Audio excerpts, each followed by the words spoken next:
Yellow everyone, and welcome back to this week's video. So this week I'm gonna do a doll customization, and this week I'm also gonna use a pattern for the first time for my dolls. For the patterns, I found them on Etsy by a user named Gwendolyn. She has a lot of patterns. She's really easy to find. She has all green background for her dolls. She was really helpful and helped me with a lot of questions that I have for the patterns. And I have bought two, so I'm not sure which one I'm gonna use yet, but we'll see if I'm able to use them first of all. So yeah, this week we're still using an Elsa doll. Like I said earlier, I just really love to use them. I think they have a great face mold, so I think I'm gonna use them going forward, but I'm still open to trying new one. I just think right now I want it to be perfect, so I'm gonna use what I already know how to use. So this week we're not gonna start with the face like I usually do. I'm gonna start with the pattern since I have one and since I want to make sure everything is perfect around the pattern. So let's go. So here I just wanted to show you how easy it was to buy from her. It's my first time purchasing anything digital on Etsy, so I thought it was super easy. After opening the email she sent me, I just had to click on that and download the files. These are the stuff that came with it, and after opening all the PDF, I printed everything and got started with my idea. So to start, I classed everything like they were on my computer in the PDF files and then cut the pattern I thought I would use. Since I have two patterns, I'm gonna use the Cupcake Lolita one, and I was fortunate enough that it also came with another pattern in a smaller size, not the 16 inches that I thought I bought at first. So I didn't need to do too much tweaking. I did only use the blouse for the other pattern, and I still used the Cupcake Lolita one for the skirt. I also cut her little legend so I could keep it close to not make too much mistake, and started tweaking a little bit the pattern.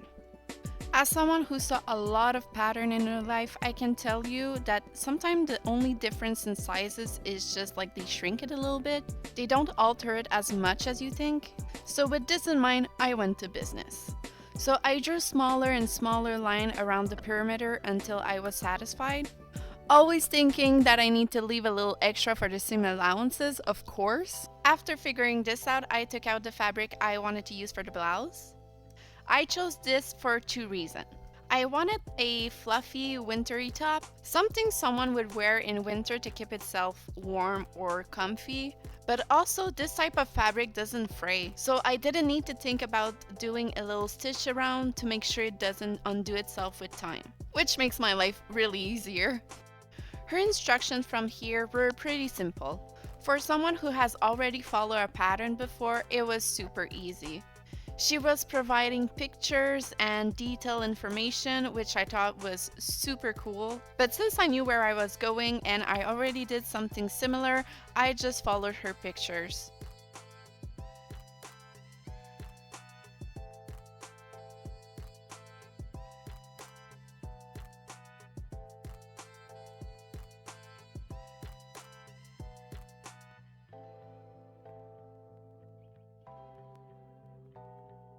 One trick I also wanted to show you guys is this. If you need to do a sleeve, just fold it in half and do a little mark on the fold. This mark is the center of your sleeve, so if you want to make sure everything is centered, just align it with the seam you just did on the shoulder and pin it in place. This way you'll know everything is supposed to arrive at the right place. Well, technically, because sometimes I do mess it up. I then sew everything together. But since I did everything by hand, I'm not sure you can really see what I'm doing. Of course, I could have used a sewing machine, but I wanted more control with my needle, so I did it by hand. I then finished the blouse with the little collar.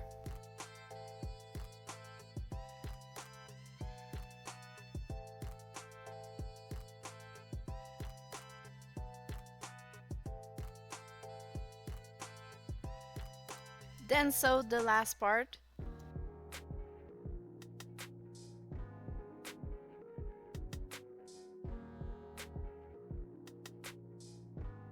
And then made sure that everything was well fitted on her. Which, thank God for me, it was. At this point, I was really proud of myself.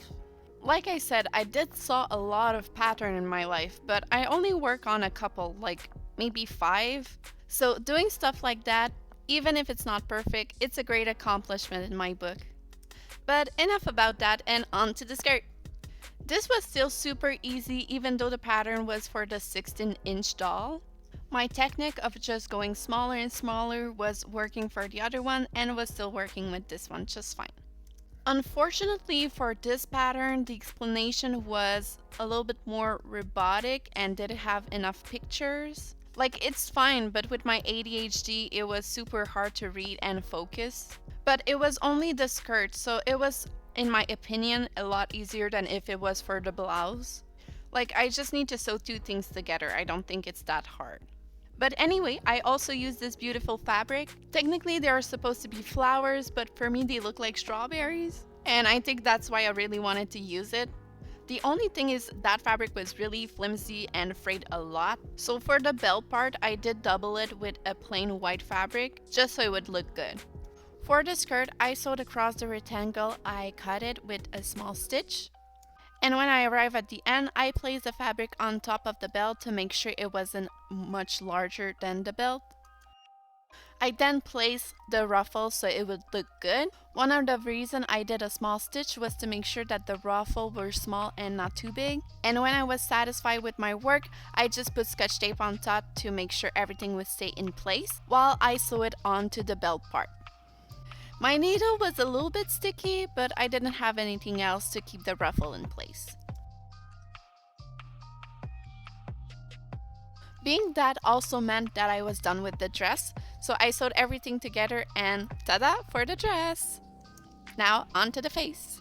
Before doing that though, one of the reasons I chose this Elsa doll was for the hair. I know it looks kind of bad, but I thought it would give my doll a little bit more personality. Since I wanted like a 20-ish girl with a modern turn of a 1920 housewife that was maybe into Lolita fashion, I thought her hair could be like, I'm not originally blonde and I bleached it so much that it fried.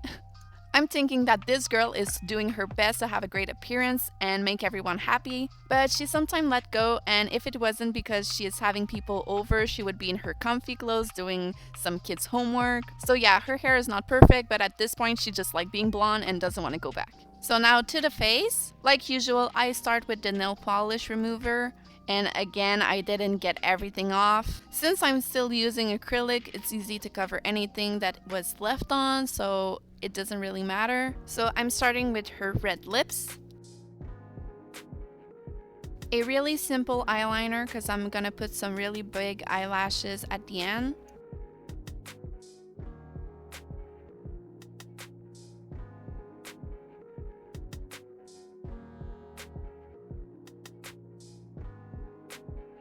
Some blue eyes with a catch lights.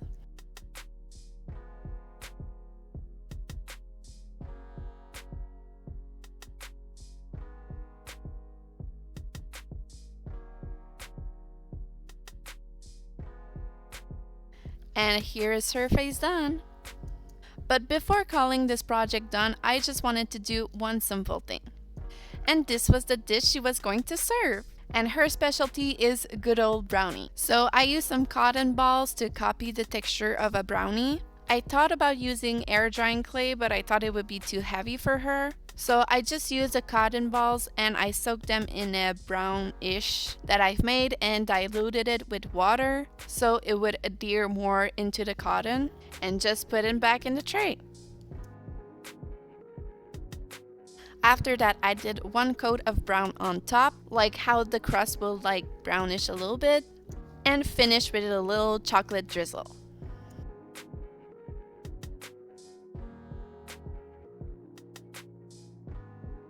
So I'm done with the doll and on to the final pictures.